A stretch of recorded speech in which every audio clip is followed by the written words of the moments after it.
आप चाहे हिंदू, चाहे मुसलमान, चाहे सिख, चाहे ईसाई, जब मनोहर पर्रिकर जी को दिल्ली में भेजा होगा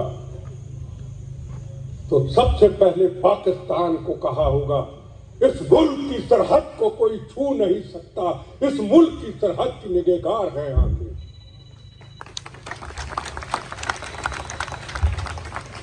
मैं माइकल साहब का, मिसेस माइकल का बहुत शुक्रगुजार हूं कि उन्होंने उस महान योद्धे, इस गोवा की धरती के महान योद्धे, जिनके कारण और नरेंद्र मोदी जी के कारण आतंकवाद समाप्त हुआ, मैं उनका शुक्रगुजार हूं कि उन्होंने उन्हें याद किया। और यहां से निकलने वाला हर व्यक्ति पूरी दुनिया से कहीं भी होगा तो उनको सलूट करके जरूर जाएगा, जिन्होंने आतंकवाद का खात्मा किया। हमारी बहन बीजेपी की महिला मोर्चा के प्रेसिडेंट मिसेस सावंत, यहां के सरपंच, मेंबर पंचायत और पर्रिकर जी का पूरा परिवार और मेरे दोस्त अमित जी और यहां पे बैठे मेरे भाइयों बहनों, मेरे पिता समान मेरी माता, आतंकवाद को हमने बड़ा करीबी से देखा है। 14 बार हमने तो मैंने सहे हैं अपने शरीर के अंदर, पूरे शरीर में लोहा है, प्लेट्स हैं, बम्बों और गोलियों से। मैंने कभी सोचा नहीं था कि आतंकवाद कभी समाप्त होगा, और वो भी कश्मीर का आतंकवाद, जहां जवानों के ऊपर रोज पत्थर फेंके जाते थे, जब हिंदू मुसलमान सिख ईसाइयों के तिरंगे झंडे को पैरों में रोता जाता था, जब जवानों पे गोलियां चलती थी, जब जवानों की बॉडियां कट कट के उनके घरों में, हर गांव में, पूरे देश में आती थी, और दूसरी तरफ पाकिस्तान में खुशियां मनाई जाती थी। पर फौज को यह हुक्म नहीं था कि अगर जवानों के टुकड़े टुकड़े कर दिए, उनको गोलियां चला दी, उनको शहीद कर दिया, आपको अगर गोली चलानी होगी तो दिल्ली से पूछना होगा। आपने मनोहर पर्रिकर जी को दिल्ली भेजा, नरेंद्र मोदी जी ने फ्री हैंड दिया, और मनोहर पर्रिकर जी ने पूरी फौज को फ्री हैंड दे दिया कि दिल्ली से कोई नहीं पूछेगा, एक गोली चलेगी 100 गोली का जवाब दिया जाएगा। और जवाब दिया। हिंदुस्तान जंग नहीं चाहता। हिंदुस्तान के प्रधानमंत्री नरेंद्र मोदी जी जब प्राइम मिनिस्टर बने, हमने कभी नहीं सोचा था कि दुबई के बाद वो नवाज शरीफ को मिलने पाकिस्तान में जाएंगे और जिंदा वापस आएंगे। वो पाकिस्तान आतंकवाद की बहुत बड़ी फैक्ट्री, कभी बराक ओबामा ने कहा था, गए मौत का कफन बांध करके, आपके लिए, हमारे लिए, पाकिस्तान के आम आवाम के लिए, हिंदुस्तान की तरक्की के लिए, पाकिस्तान की तरक्की के लिए हम महात्मा गांधी की सोच पे चलना चाहते हैं। हम नया रास्ता अपनाना चाहते हैं। हम जंग नहीं चाहते। पाकिस्तान में गए, जिंदा शहीद की तरह वापस आए, और क्या किया पाकिस्तान ने? 15 दिन के बाद पंजाब के अंदर पठानकोट और दीनानगर की घटना, हमारे एयरक्राफ्टों के उस कैंप के ऊपर हमला कर दिया, और उसके बाद पाकिस्तान को बता दिया मनोहर पर्रिकर जी ने, नरेंद्र मोदी जी ने, कि अब आपसे कोई समझौता नहीं होगा। और कह दिया पाकिस्तान को, मनोहर पर्रिकर जी ने, नरेंद्र मोदी जी ने, हे पाक तेरा साफ एक नजारा ही रहेगा, तू किस्मत का मारा है, मारा ही रहेगा, तेरे हर सवाल का जवाब करारा ही रहेगा, कश्मीर हमारा है, हमारा ही रहेगा, कह दिया पाकिस्तान को। चला गोली कितनी चलाता है, एक चलाएगा 100 चलाएंगे। उसके बाद बालाकोट की घटना, हमारे बताली जवानों को शहीद कर दिया गया।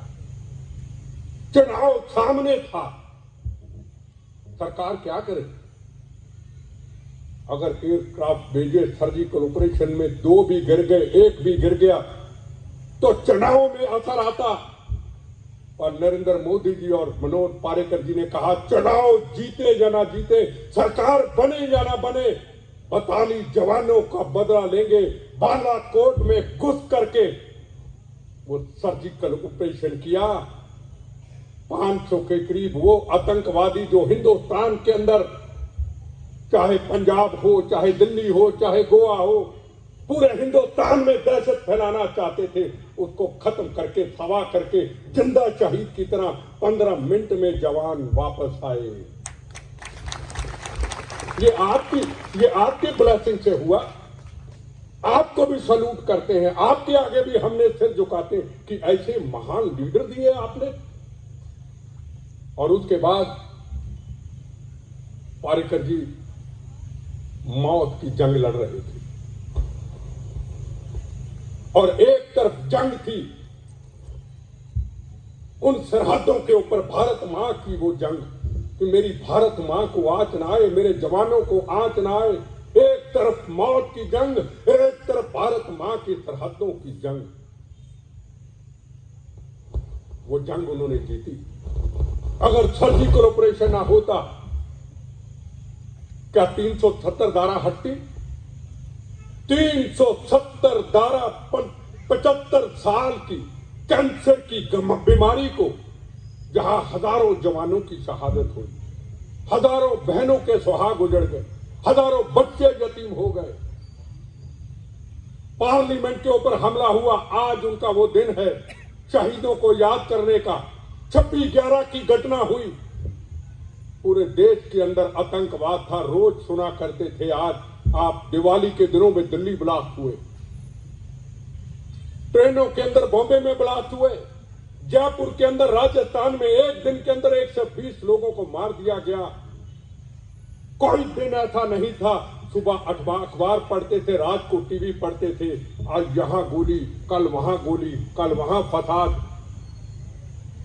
और आपने वो योद्धे दिए। अगर आप ना बेचते उनको, आप ना जिताते उनको, हिंदू मुसलमान सिख ईसाई उन पे विश्वास ना करता, उनको जिम्मेदारी ना मिलती, क्या 370 धारा हटती?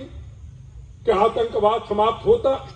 नरेंद्र मोदी जी ने समझा कि यही एक राष्ट्रभक्त है जो एक चप्पल पहल करके डिफेंस मिनिस्ट्री चलाता रहा और कभी ये नहीं कहा मैं डिफेंस मिनिस्टर हूं, और पाकिस्तान को ये कहते रहे हम तुम्हें छेड़ेंगे नहीं, अगर तुमने छेड़ा तेरी आंखें निकाल के तेरे हाथ में दे देंगे। ये मनोज पारेकर जी ने बोला था। आज मैं अब सबसे सवाल पूछना चाहता हूं, क्या पिछले 8 साल के अंदर क्या आतंकवाद की कोई बड़ी घटना हुई? हां, कहीं कहीं जवान इतना बड़ा भारत, इस भारत की सीमाओं की रक्षा करते करते शहीद होते हैं, पर पूरे देश के अंदर जो लगातार हर गांव में हिंदू मुसलमान सिख ईसाई के तिरंगे झंडे में लिपटी हुई खून की डेड बॉडी आती थी, वो अब नहीं आती। कैसे ना गोवा के आगे सिर झुकाऊं, कैसे ना आपके आगे सिर झुकाऊं, कैसे ना नरेंद्र मोदी के आगे सिर झुकाऊं।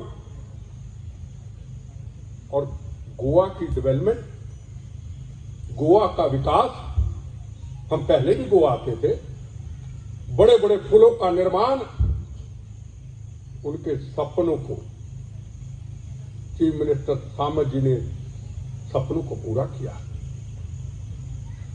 गोवा की डेवलपमेंट, गोवा का विकास, आगे फिर तरक्की के रास्ते के ऊपर उनका एक सपना था। पूरी दुनिया से लोग आते हैं इधर, इसको साफ सुथरा रखना, इसकी डेवलपमेंट, इसका विकास सरकारें करती, पुलिस अपना काम करेगी, पर गोवा के जो आम लोग हैं, जो उनके अंदर सेकुलरिज्म है, उनसे बहुत कुछ सीखने को मिलता है। मैं पूरे देश में जाता हूं, यूनिवर्सिटी, कॉलेज, रोज मेरे लेक्चर होते हैं। कल भी राजस्थान में मेरा लेक्चर, मैं उनको बताता हूं गोवा जाओ,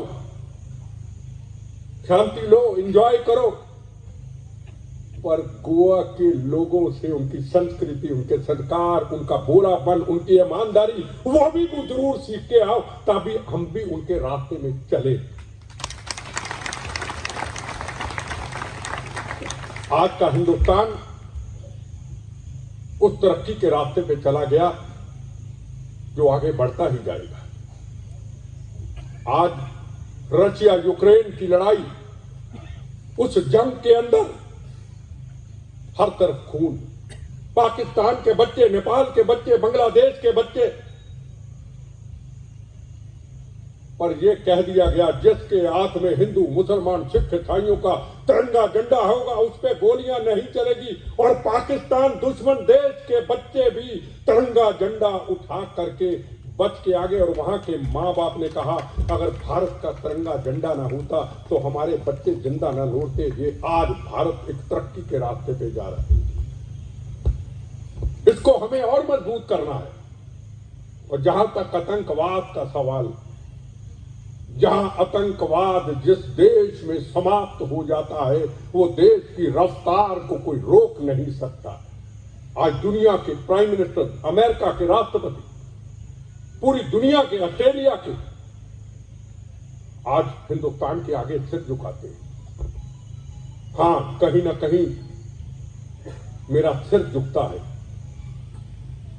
जब आप देखते हैं कनाडा के अंदर, अमेरिका के अंदर जब खालिस्तान के नारे लगते हैं, जब हिंदुस्तान को तोड़ने के नारे लगते हैं, जहां पूरी दुनिया हिंदू, मुसलमान, सिख, ईसाई इस पगड़ी के आगे हरमंदिर साहब में जाके सिर झुकाता है,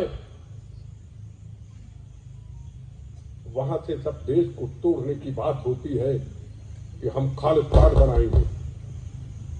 मैं आपके सामने 14 बार बमों से बचा हुआ, मरा हुआ भी, जिंदा भी एक इंसान हूं। जब पंजाब के अंदर यह कहा जाता था जहां कोई हिंदू नहीं रहेगा, जहां मुस्लिम, जहां ईसाई नहीं रहेगा, जहां सिर्फ खालिस्तानी रहेगा, हमारे सादा सिख नहीं रहेगा, हमने मौत का कफन बांधा था। हमने कहा था अगर किसी हिंदू, मुसलमान, सिख, ईसाई को गोली लगती है, अगर गोवा का हो, गुजरात का हो, बिहार का हो, दिल्ली का हो, पहले MS बिट्टा का सीना पार करके फिर वहां लगेगी। हमने मौत का कफन बांधा। जब दीवारों के ऊपर नारे लिखे होते थे जहां हिंदू, ईसाई, सिख नहीं रहेगा, सेकुलर, हम लिखा करते थे बचपन में मौत का कफन बांध करके। एक स्कूटर के अंदर काला रंग और चिट्टे रंग को लगा करके लिखा करते थे भारत मां के 4 सिपाही, हिंदू, मुस्लिम, सिख, ईसाई, भारत एक धर्म अनेक। गोलियां चलाते थे, हम खाते थे और भगत सिंह को याद करके कहते थे सरफरोशी की तमन्ना अब हमारे दिल में है, देखना है जोर कितना बाजुए का दिल में है। आपको यकीन दिला के मैं कहना चाहता हूं जिस तरीके से मनोहर पार्रिकर जी ने इस हिंदुस्तान के अंदर आतंकवाद को मुक्त करने की नरेंद्र मोदी जी ने एक नींव रखी है, मैं पंजाब की तरफ से यकीन दिलाना चाहता हूं। खालिस्तान के नारे सुनने वाले मेरे भाई बहन, खालिस्तान न कभी बना था, न कभी बनेगा, न कभी बनने देंगे। खालिस्तान बनेगा तो MS बिट्टा की जख्मी शरीर हमारी लाशों से गंदी हनेरी की तरह निकल जाएगा। हिंदुस्तान एक था, एक है, एक रहेगा, प्रथम राष्ट्र था, है और वो एक रहेगा। जहां कर्नल सिंह बिछड़ू जिन्होंने गोवा की जंग के अंदर अपना रोल अदा किया, वो मनोहर पार्रिकर जी का सपना था, जो आपके चीफ मिनिस्टर सावंत जी ने पंजाब के अंदर उनके घर घर में जाकर के उनकी माता, उनके बच्चे, उनके परिवारों को मिलकर के फाइनेंशियली जो हेल्प कर सकते तो की, उनका मान सम्मान किया। ये आज हिंदुस्तान एक तरक्की के रास्ता पे चल रहा है हमारा। और अब भी चाइना जैसा देश जिससे दुनिया घबराती, खड़े हो गए नरेंद्र मोदी जी उस बॉर्डर के ऊपर, चाइना के बॉर्डर के ऊपर खड़े होकर कहा जिस 56 इंच की छाती का कई पॉलिटिकल पार्टियां मजाक उड़ाती हैं। मैं बीजेपी से नहीं हूं, पर मैं आजाद विचारधारा पे हूं, मैं पुराना कांग्रेस ही हूं, पर मेरे लिए प्रथम राष्ट्र था, है और आखिरी साथ तक रहेगा। और बता दिया 56 इंच की छाती ने चाइना को और पाकिस्तान को, नया साल हो या दिवाली हो, पहली अगर गोली चलेगी, पहले नरेंद्र मोदी जब मनोहर पारेकर का सीना पार करेगी, फिर मेरे जवान की तरफ चलेगी। जब ऐसे योद्धे, ऐसे लीडर आप लोग हमें दे दे तो इस राष्ट्र की तरफ कोई देख नहीं सकता। 26/11 के बाद, इतनी बड़ी घटना के बाद गोवा के टूरिज्म में बहुत बड़ा असर पड़ा, जयपुर के अंदर, राजस्थान में असर पड़ा, जहां जहां टूरिस्ट प्लेसेस सब पे असर पड़ा। मैं यकीन से कहना चाहता हूं, आप यकीन कीजिए, जो मनोहर पारेकर जी ने नींव रखी, जो नरेंद्र मोदी जी ने नींव रखी, ये हिंदुस्तान हमेशा तरक्की के रास्ते पे जाएगा। और यहां कि अगर राजनीति के बारे में बात करूं, मैं नहीं कहता किसको वोट दो किसको ना दो, ये मेरा काम नहीं है, पर हां ये जरूर कहूंगा, अगर गोवा की तरक्की, गोवा की डेवलपमेंट, अगर इन पुलों से कोई निकलता है, ब्रिज से निकलता है, उसमें हिंदू भी निकलता, मुसलमान भी निकलता, ईसाई भी निकलता, सिख भी निकलता, उसमें गरीब अमीर मजदूर हर निकलता है, क्या इतनी तरक्की कभी हुई?